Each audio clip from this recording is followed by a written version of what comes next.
उपस्थित धर्म प्रेमी श्रद्धावान जिज्ञासु भाइयों तथा सुशील बहनों, सब माल खरीदो, त्रिशलानंदन की खुली दुकान है। सब माल खरीदो, त्रिशलानंदन की खुली दुकान है। प्रभु वीर के परम भक्त थे, ऊंचे अच्छे लोग, निमित्त पाकर साला बहनोई छोड़ भोग उपभोग हो। सब माल खरीदो, त्रिशलानंदन की खुली दुकान है। सब माल खरीदो, त्रिशलानंदन की खुली दुकान है। भगवान महावीर के समय में सत्य घटना जो हुई वो आपके सामने आज प्रस्तुत करने वाले हम लोग। उसके साथ सवाल जवाब भी होगा। तो बात ये है कि बंबई जैसा पहले राजगृह नगर था। राजगृह नगर इतनी जोरदार बाजार पेट वहाँ की थी, इतना सुंदर राज्य वहाँ का था। और वहाँ के राजा थे श्रेणिक राजा राज्य करते थे। और उस समय एक कलाकार वहाँ पे पहुंचा। उसने अपने हाथ से रत्न जटित शाले बनाई थी। शालों के अंदर, कंबलों के अंदर उसने क्या गढ़े थे? कौन सी शाले? वो रत्न कंबल उसने बनाई थी सोने की तार में। और ऐसा रत्न कंबल उसने बनाए 16 बड़े 16 कंबल उसने बनाए थे। और पीठ पे गट्ठर लेकर के सबसे पहले वो राजा श्रेणी के दरबार में पहुंचे। उन्होंने कहा, राजन बहुत बढ़िया भेंट लाया हूँ। राजा ने कंबल देखा, बहुत अच्छी लगी। पूछा, इसकी कीमत कितनी है? बोले, एक कंबल की 1.25 लाख सोना मोहरे। 1.25 लाख सोना मोहरे। राजा श्रेणी ने कहा, भैया प्रजा का पैसा मेरे पास होता है और फालतू खर्चा मेरे द्वारा होगा नहीं। इस तरह से मैं कंबल खरीद नहीं सकता। ऊपर से रानी चेलना ये सब नजारा देख रही थी, फटाफट नीचे उतर के आई। उसने कहा, महाराज मेरे लिए एक कंबल तो ले लो। उसने कहा, नहीं, राजा महाराजा प्रजा का पैसा ऐसा खर्चा नहीं करते। एक कंबल बिना काम, आपके पास ओढ़ने का बहुत कुछ है और रत्न कंबल के लिए 1.25 लाख सोना मोहरा देना, ये मेरे से नहीं होगा काम। उसने कहा, भैया आप बड़ी उमंग से आए हो, पर आपकी कंबल हम खरीद नहीं सकते, आप यहाँ से जा सकते हो। बेचारा वापिस गट्ठर अपने पीठ पे लेकर निकल गया वहां से। उसका चेहरा इतना उतरा हुआ था कि राजा ने जब मना कर दिया तो कौन लेगा। मैंने इतनी मेहनत की है, 6 महीने से मैं लगातार मेहनत करता रहा हूँ और रत्नों से कंबलों को इतना सुंदर मैंने डिजाइनिंग दिया है, और ये अब मेरी मेहनत फालतू जाएगी। वो उदास होके जा रहा था। उधर से एक नटखट दासी दौड़ती हुई आ रही थी। उसने कहा, हमारे नगर में आए हो और तुम्हारा चेहरा इतना उतरा हुआ क्यों है? क्या बात है? उसने कहा, बहन ऐसी बात है, कंबले लाया था मैं। राजा श्रेणी के दरबार में मेरी कंबले खप जाएगी ऐसा मुझे लगा था, पर मेरी एक कंबल भी राजा ने ली नहीं है और इस बात से मैं उदास हो गया हूँ। उदास होने की जरूरत नहीं है, हमारे शहर में बहुत अच्छे लोग हैं। चलो मैं जहाँ पे काम करती हूँ वहाँ गोभद्र सेठ के बंगले पे चलो, वहां जाके अपन काम करेंगे। वो कहा ले गए गोभद्र सेठ के पास। गोभद्र सेठ इतने सरल, इतने सादे थे और इतना उनके पास धर्म ध्यान की लगन थी उनको, और साथ में समय पर इतना सारा दान भी करते थे। ऐसे गोभद्र सेठ का स्वर्गवास हो गया था। उनकी पत्नी थी भद्रा माता, वो सारा कारोबार चलाती थी। तो दासी लेके गई माँ जी के पास, कहा कि माँ साहब, अपने शहर में कोई कलाकार आए और उदास होके जाए, ये पसंद नहीं है, इसके लिए आपके पास लेके आया हूँ, तो क्या है बताओ। शाह ने देखी, बहुत अच्छी लगी। उन्होंने कहा कीमत बाद में पूछेंगे, शाले कितनी ये बताओ। बात ये है कि गोभद्र सेठ के इकलौते बेटे थे शालीभद्र, और शालीभद्र इकलौते बेटे थे, इतने बड़े सेठ के बेटे थे, इतनी सगाइयां उनको आती थी, तो उन्होंने 32 जगह अपना वचन दे के रखा था। 32 लड़कियों के पिता को वचन दे दिया था, और 32 बहुएं उनके घर में शादी करके आई हुई थी। माँ जी ने पूछा, बताओ तुम्हारे पास कितनी शालें हैं? उसने कहा, मैं तो 16 शाल लाया हूँ। अरे 16 से क्या होगा, मेरी 32 बहुएं हैं, मुझे 32 शालें चाहिए। तो माता जी, ये शाल इतनी बड़ी बनाई है मैंने, इसके 2 टुकड़े किए तो भी अच्छी तरह से ओढ़ सकती है तुम्हारी बहुएं, ऐसी शालें है। शालों को खोल के देखा, बहुत सारी बड़ी शालें थी, और कहा कि इनकी जो कीमत हो वो कीमत चुका दो। तो 16 साल की कितनी कीमत हो गई? 20 लाख सोना मोहरे। 20 लाख सोना मोहरे हो गई। अपने भंडारी को कह दिया, इसके 20 लाख रुपए दे दो, और इसको भोजन करा के, तिलक करा के, सीख कर दे करके इनको अपने स्थान पे जाने दो। इस तरह से उसका आदर सत्कार करने के बाद उसको तो रवाना कर दिया। कलाकार बहुत खुश हो गया, और माता जी ने क्या किया, उस कलाकार से ही दो टुकड़े करवा लिए थे। ऐसे 32 टुकड़े वहां पे तैयार थे। बात ये थी, गोभद्र सेठ इतने सरल थे, इतने दानी थे, दान, शील, तप, भाव सब साधना उन्होंने की हुई थी। भगवान महावीर के परम भक्त थे, और उनका अचानक स्वर्गवास हो गया। तो कहाँ गए थे? देवलोक में गए थे, स्वर्ग में गए थे। और स्वर्ग में जाने के बाद उनको मन में आया, छोटी छोटी लड़कियों को मेरे घर के अंदर लेके आया हूँ, बहुएं बना के लाया हूँ, ना उनका लाड़ किया, ना पूर्ण किया, कुछ नहीं किया। अचानक मुझे मौत आ गई, मैं दूसरी जगह आ गया हूँ। तो वो क्या करते थे, वहां के इंद्र को पूछ करके, और वहां की रोज की 32 पेटियां बहुओं के लिए, रोज की 16 पेटियां आती थी ना, तो रोज की 32 पेटियां बहुओं के लिए आती थी। और उनके धन का भंडार था वहां पे कोने में, अपने आप 32 पेटियां रोज की 33 पेटियां आती थी। एक माता जी के लिए भी आती होगी, तो इसके लिए वो क्या बेटे के लिए आती थी, एक पेटी बेटे के लिए आती थी, और 32 पेटियां रोज का धन भंडार में जाते लोग, और कहते महाराज अपने यहाँ तो अपने आप अपने कोने में से पेटियां निकलती जाती है, रोज की 32 पेटियां निकलती है। 32 पेटियां निकलने के बाद उनके अंदर गहने, कपड़े, सारा सामान होता था। तो नौकर लोग क्या करते, अंगूठियों के अंदर अंगूठियां डाल देते, चूड़ियों के अंदर चूड़ियां डाल देते।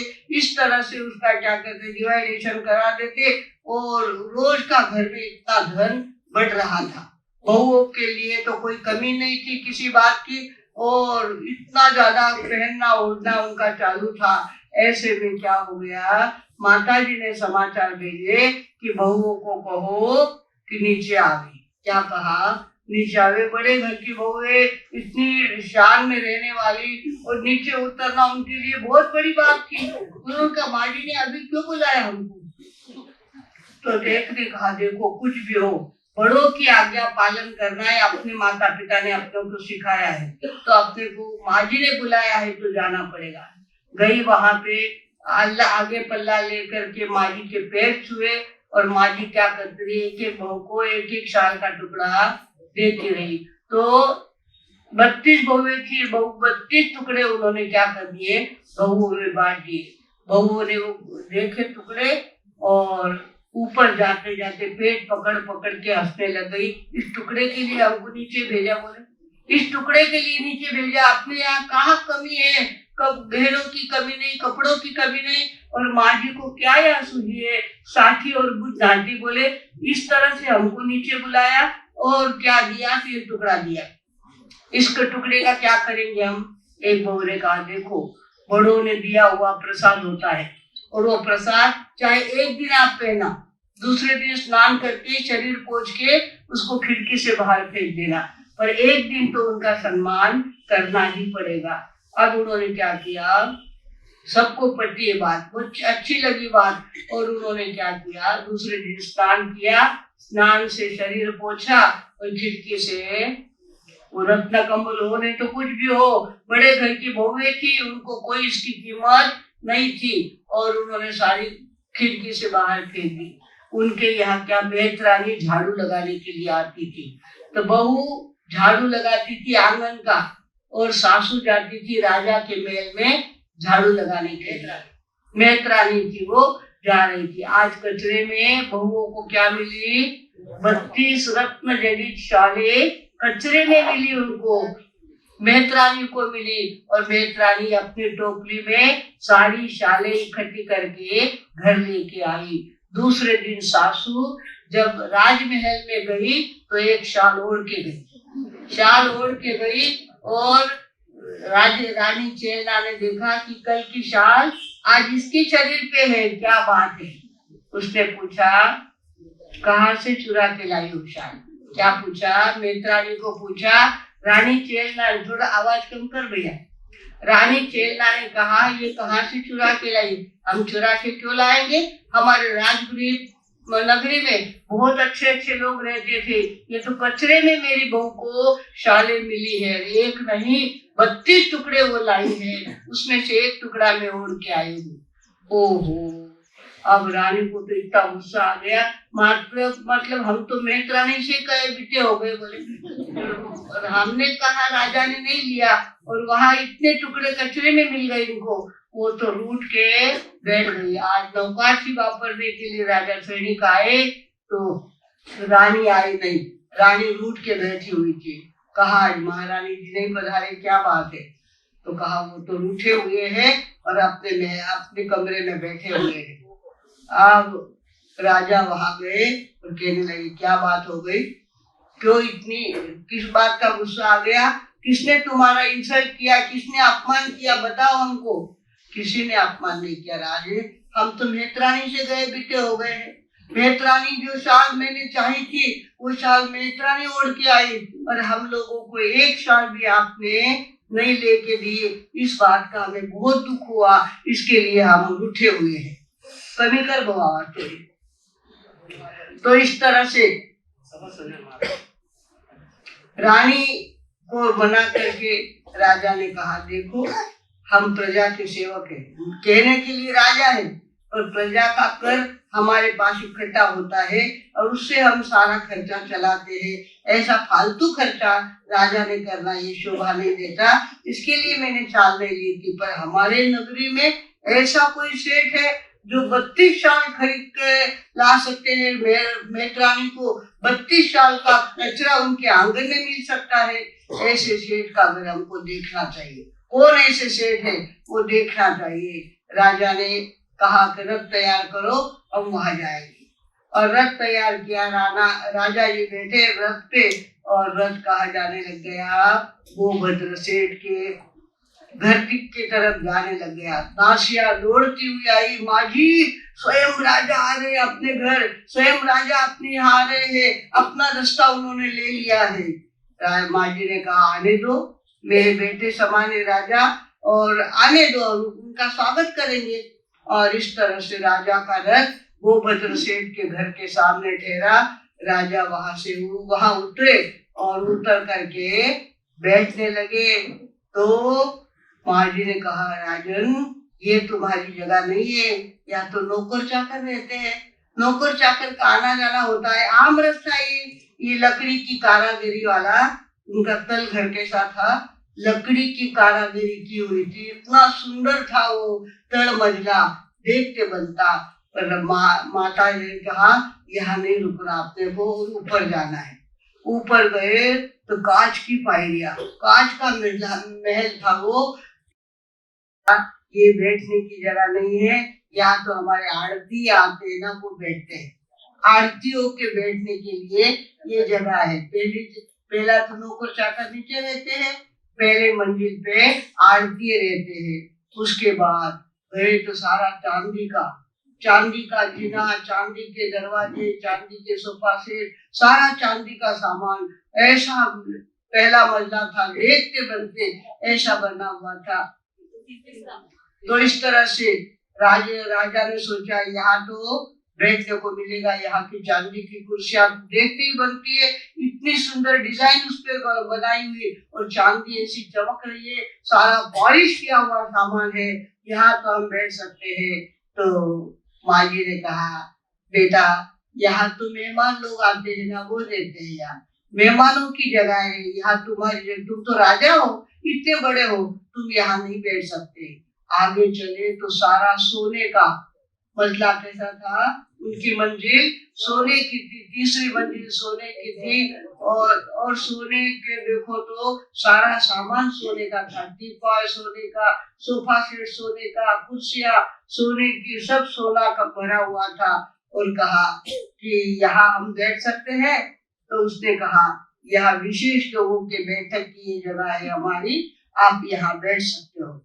और उसके ऊपर हमारे बेटे का महल है, बेटे का महल है, वहां पर हमने 16 कमरे नीचे और 16 कमरे आमने सामने, 16 कमरे बनाए हुए हैं। वो सारे रत्न जवाहरात के बनाए हुए, हीरे जवाहरात के वे कमरे बने हुए हैं। वहां तक तुमको नहीं ले जाते, सोने की बैठक, ये विशेष लोगों की बैठक है, आप यहाँ बैठ सकते हो। दासी को कहा जाओ ऊपर जाओ। शालीभद्र तो खेल मनोरंजन करना, 16 रानियों के साथ खूब आमोद प्रमोद करना, यही उनका काम था, और तो कोई काम उनको था ही नहीं। तो इसलिए ऊपर भेजा दासी को, जाओ शालीभद्र को कहो नीचे आ जाए। अब शालीभद्र ने कहा माँ जी कहाँ नीचे बुलाती है, इतना रंग में भंग होता है, हमारे इतना डाल रंग में आया हुआ है खेल का, और माता जी हमको नीचे बुला रही है।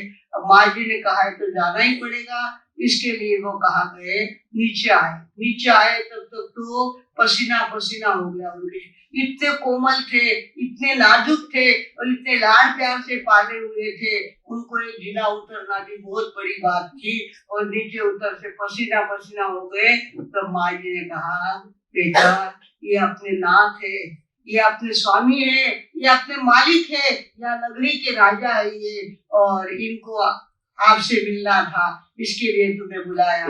राजा ने उनको और नजीक ले लिया, देखा हो इतना भगवान भी आदमी हो सकता है, इतना लकी आदमी हो सकता है जिसको कोई चिंता नहीं, कोई फिक्र नहीं, और इतने धन धान्य में रहता है, जिनके घर की 20 लाख की शाले आंगन में कचरे के रूप में जाती है, कितना भगवान है ये। इस तरह से उसको देखा और अंदर बहुत ज्यादा इम्प्रेस हो गए, और कहा कि अब तो मुझे जाना चाहिए। चौथी मंजिल पे जब वो गए थे, चांदी के महल में वो गए थे, तो वहां सारा चांदी का सामान देख रहे थे।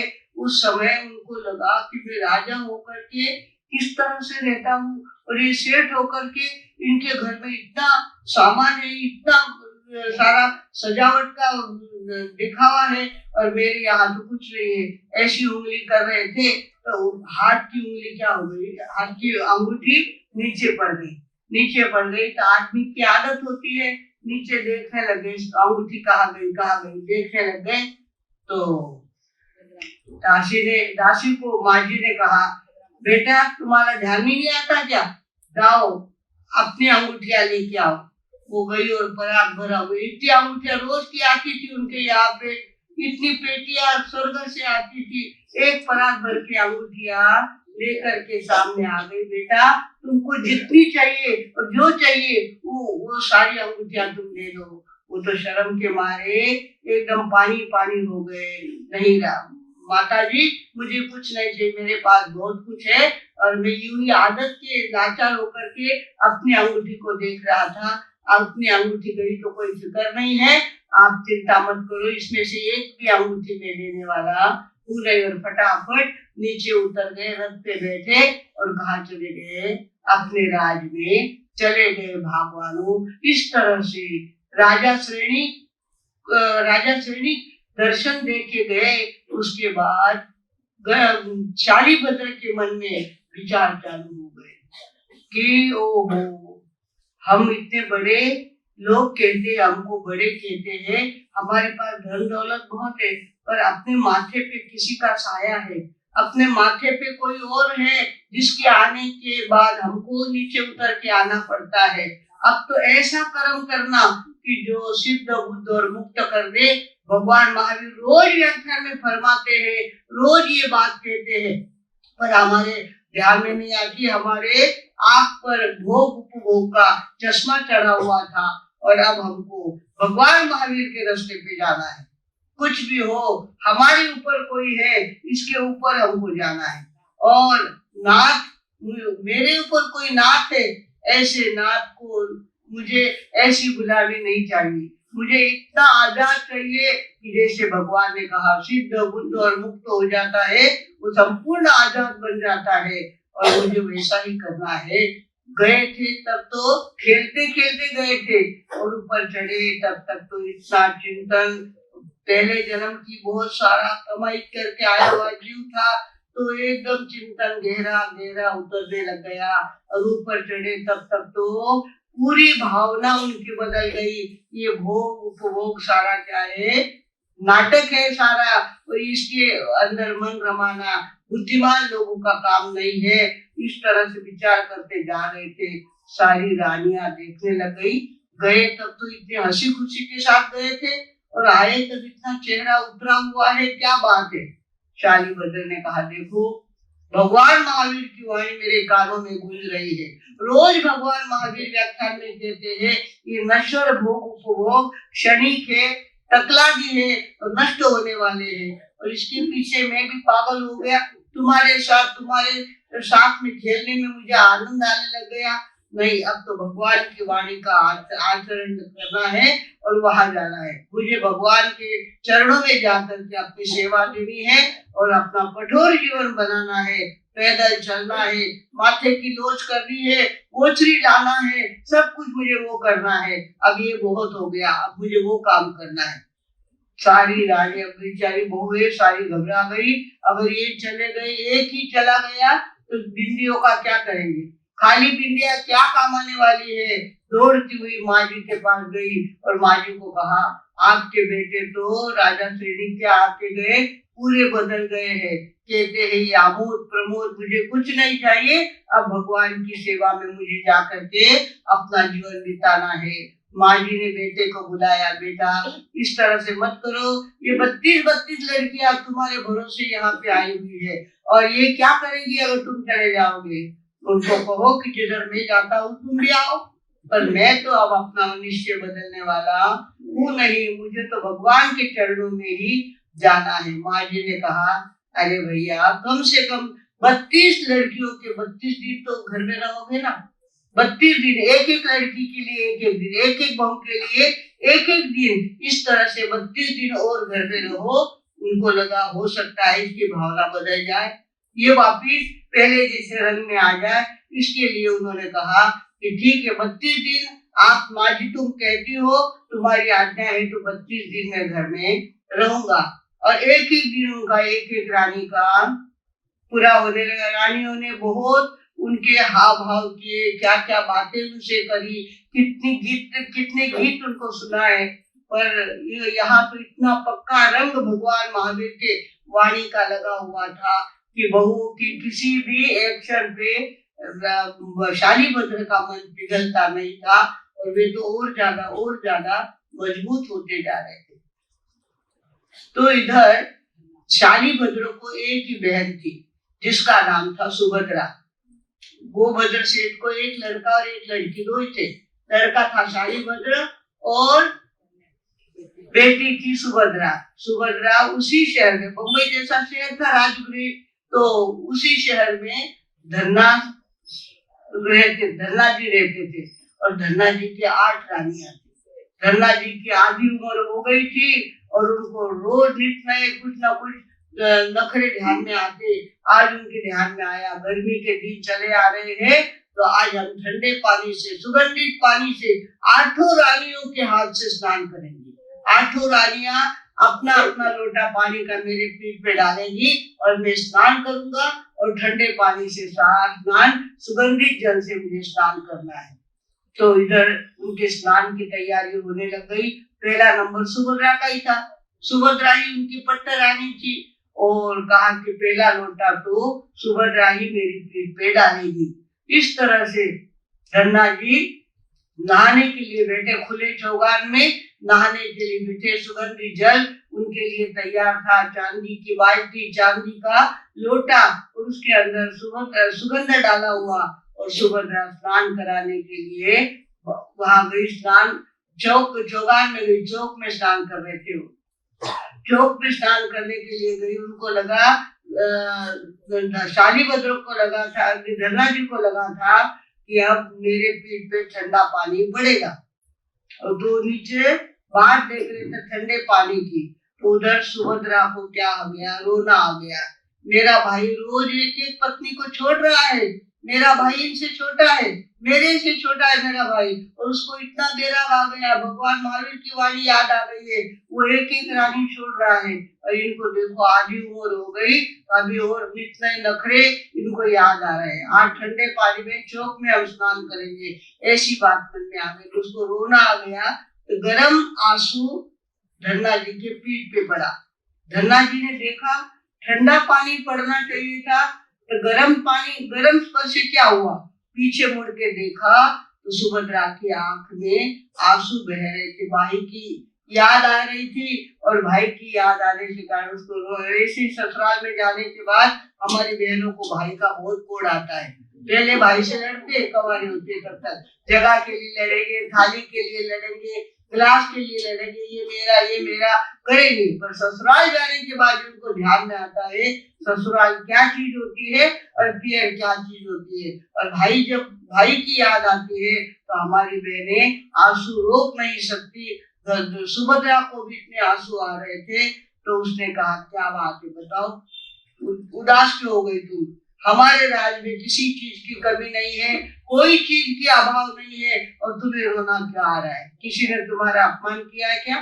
क्या बात है, मेरे पीठ पे तुम्हारे गर्म आंसू पड़े हैं और मैं बहुत चिंतित हूँ, तुम्हारे आंख में आंसू नहीं, ये नहीं होना चाहिए, बताओ क्या बात है। अब इस तरह से जब उसने बहुत समझाया, तब इसने कहा मेरा भाई दीक्षा ले रहा है, मेरा भाई भगवान के चरणों में जा रहा है, मेरी 32 भाभीियों को छोड़ करके वो भगवान के चरणों में जा करके तपस्या करना चाहता है, इसकी मुझे याद आई, इसके लिए मुझे दुख हो गया। तो धन्ना जी ने कहा साला बहनों की चलती रहती है। तो बहनों ने कहा तेरा भाई तो कमजोर है, एक एक रोज की छोड़ता है, अब मेरा आ गया है तो एक साथ सब छोड़ना चाहिए ना। तो इसने कहा है कहना बड़ा आसान है पर करना बड़ा कठिन है।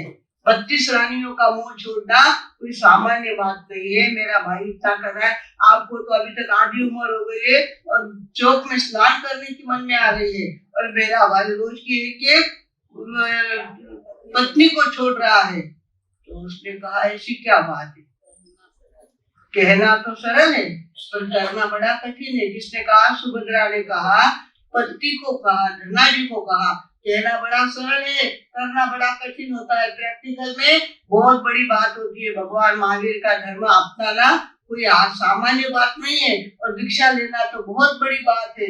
मेरा भाई दीक्षा ले रहा है, उसको धन्यवाद देना तो दूर रहा, और आप कहते तुम्हारा भाई कमजोर है। मेरा भाई कमजोर नहीं है, कायर है, तुम्हारा भाई कायर है। इस तरह से दोनों में झटापटी हो गई और वह बात को सड़का लिया गया। और इस तरह से राजा धन्ना जी ने कहा तुम कहती हो कि कहना सरल है करना कठिन है, ये मर्द जो कहता है वो करके दिखाता है। आज से तुम मेरी सारी बहनें हो और मैं तुम्हारा भाई हूँ। किसने कहा?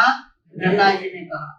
अब सुभद्रा कहने लगी, अरे भाई तो 4-6 महीने में एक आध बार मिलता था, पति के साथ तो रोज का संबंध था हमारा, और इस तरह से ये चले जाएंगे तो बड़ा मुश्किल होगा। बहुत सुभद्रा माफी मांगती है, सारी बहुएं माफी मांगती है। आप गुस्सा मत करो, आप ऐसा मत करो, आप वैराग मत लो, आप भगवान महावीर के चरणों में मत जाओ, बोल समझाने पर वो कहते एक बार बोलता नहीं, आज मर्द बोलता नहीं, बोलता है शाह पुरुष बोले नहीं, बोले तो कर दे, दक्षिण में आवे नहीं, आवे तो भर दे। अब मेरे मन से निकल गया है, तुम मेरी बहनें हो और मैं जाऊंगा उस तुम्हारे आलसी भाई को जगाने के लिए, मैं जाऊंगा अपने ससुराल जाऊंगा, उनको भी साथ ले जाऊंगा और भगवान के चरणों में जाकर के हम दोनों क्या करेंगे, भिक्षा लेंगे। और ये बेचारी लेना पड़ गया, बेचारी स्नान कराने के लिए आई थी और ये तो उखाड़े ही, ऊपर ना भी ऊपर नहीं था, उखाड़े ही ऐसे निकले और रथ पे बैठ गए। अब अंदर भी नहीं जाना, मुझे घर के अंदर भी नहीं जाना, किसी के सामने भी नहीं देखना, भगवान का चेहरा ही अब जाके देखूंगा। इस तरह से वे रथ पे बैठ गए और ससुराल गांव नहीं था, राजगृह में ससुराल था, वहां गए और कहा ओ आलसी साले जी नीचे उतरो, कितने दिन गिनती करते रहोगे, 31 दिन हुए, 30 दिन हुए, 29 दिन हुए, कब तक करते रहोगे, चलो नीचे उतरो, मैं भी तुम्हारे साथ दीक्षा लेने के लिए तैयार हूँ, नीचे उतरो। अब माँ सासू ने देखा, अरे बाप रे, पहले इकलौता बेटा जा रहा था, इसका ही दुख कुछ कम नहीं था, अब इकलौता जवाई भी निकल गया है, वो भी कहता है भगवान महावीर के चरणों में मुझे जाना है। ओहो, उसने देखा ये दोनों बड़े मर्द है, एक बार सोचते नहीं और सोचने के बाद छोड़ते नहीं ये बात को, ये तो गए बिना रहेंगे नहीं। माता जी क्या गई, पीछे की सीट पे जाके बैठ गई, माँ रथ के पीछे की सीट पे जाके बैठ गई, आगे दोनों सारा बहने बैठ गए और रथ चला कहा, भगवान के दरबार में। भगवान के दरबार में जाने के बाद भगवान का व्याख्यान पूरा हुआ था और ये गए और कहने लग गए, भगवान आपके चरणों में हमको स्वीकार करो, आपके चरणों में हमको स्वीकार करो, आप जैसी कहते हैं वैसी दीक्षा हमको दो और हमारे आत्मा का कल्याण हमें करना है। माँ जी ने कहा, गुरुदेव लोग तो ना जाने कितनी चीजें आपको बहराते हैं, मैं अपना इकलौता बेटा, इकलौता जवाई दोनों आपके चरणों में लेके आई हूँ, इनका स्वीकार करो। इस तरह से माँ ने कहा और बड़े शान से उसी सभा में दोनों साले बहनों की क्या हो गई, भगवान जानते थे सारी बातें, उनको 3 लोक और 3 काल का ज्ञान था, उनको सारी बातें ध्यान में आ रही थी, ये तरने वाले जीव, डूबने वाले जीव है ही नहीं, तो इनकी ये भावना होने ही वाली थी।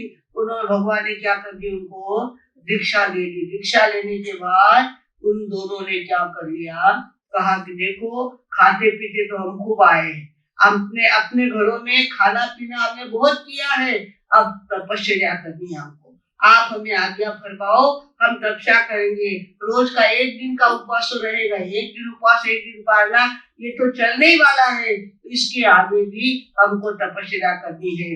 दोनों तप में लग गए, साला बेनोई दोनों तपस्या में लग गए, बेले बेले पारने, तेले तेले पारने, इस तरह से करने लग गए और वापिस घूमते घामते गुरुदेव का विहार करते करते वे वापिस राजगृह, वहां से विहार कर दिया था उन्होंने और वापिस घूमते घामते कहाँ गए, वापिस राजगृह में आ गए।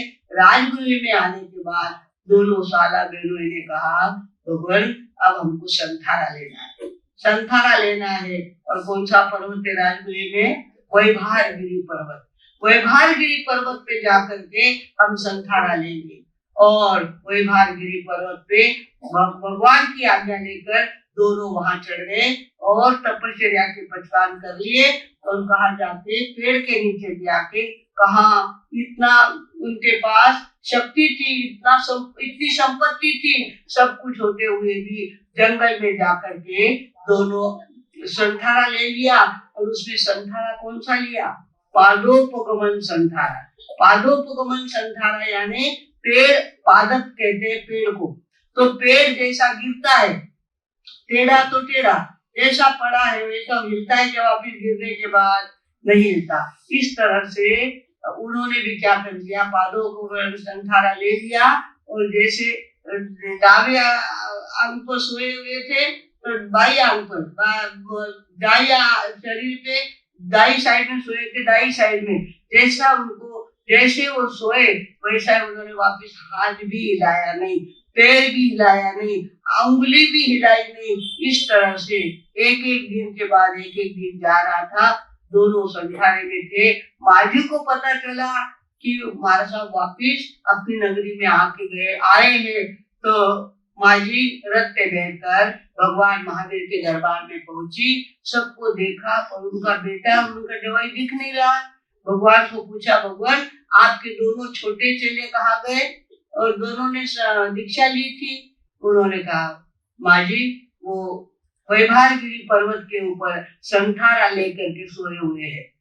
ओहो, माजी ऊपर गई, हाथ पकड़ पकड़ के ऊपर पहुंची और माजी के आने की बात दोनों के कान में पड़ी। एक ने कहा मेरी सासू जी आ गए हैं, दूसरे ने कहा मेरी माँ आ गई है। तो धरना जी ने तो जो आग ढकी थी वापिस खोलने का नाम ही, सासू आवे नहीं तो सासू की और सासू को ही आवे, पर मैं आग खोलने वाला पूरा दृढ़ निश्चय कर लिया। आंख खोल के किसी को देखना नहीं, मोह जाल में अटकना नहीं। इस तरह से उन्होंने आंखें पक्की ढक के रखी। वे सीधे सिद्ध बुद्ध और मुक्त हो गए, हमेशा हमेशा के लिए स्वतंत्र हो गए और नमो सिद्धाणु की पद को उन्होंने प्राप्त कर लिया। हमारे शालीभद्र जी थे, उन्होंने माँ आई है ऐसा सुना ना तो थोड़ी बार की आंख खोल करके माँ को देख लिया। माँ को देख लिया, मुंह में अटक गया जीव उतना, उस कारण से वे ऊंचे स्वर्ग में चले गए, सर्वार्थ सिद्ध विमान में चले गए। बाकी मोक्ष में नहीं गए। मोक्ष में कौन गए? धनराज जी गए। और शालीभद्र जी कहाँ गए? सर्वार्थ सिद्ध विमान में चले गए। भगवानु, ये सत्य बना हुआ प्रसंग है। अब तो हमारा कैसा चल रहा है, कीड़े मकोड़े जैसी हमारी जिंदगी हो गई है। हमको तो एक वो बड़ा कौशल करते हैं, मच्छर बैठा तो एक उसको भी निकाल लेते हैं हम, ऐसे हम हो गए। भगवानु, ऐसा संवाद धरना और सुभद्रा के अंदर दोनों में बात खटक गई। उसने कहा तेरा भाई कायर है, एक एक को छोड़ता है, और ये कहता है कायर नहीं हूँ, जो कहता हूँ वो करके दिखाता हूँ। इस तरह से दोनों में सवाल जवाब होते हैं।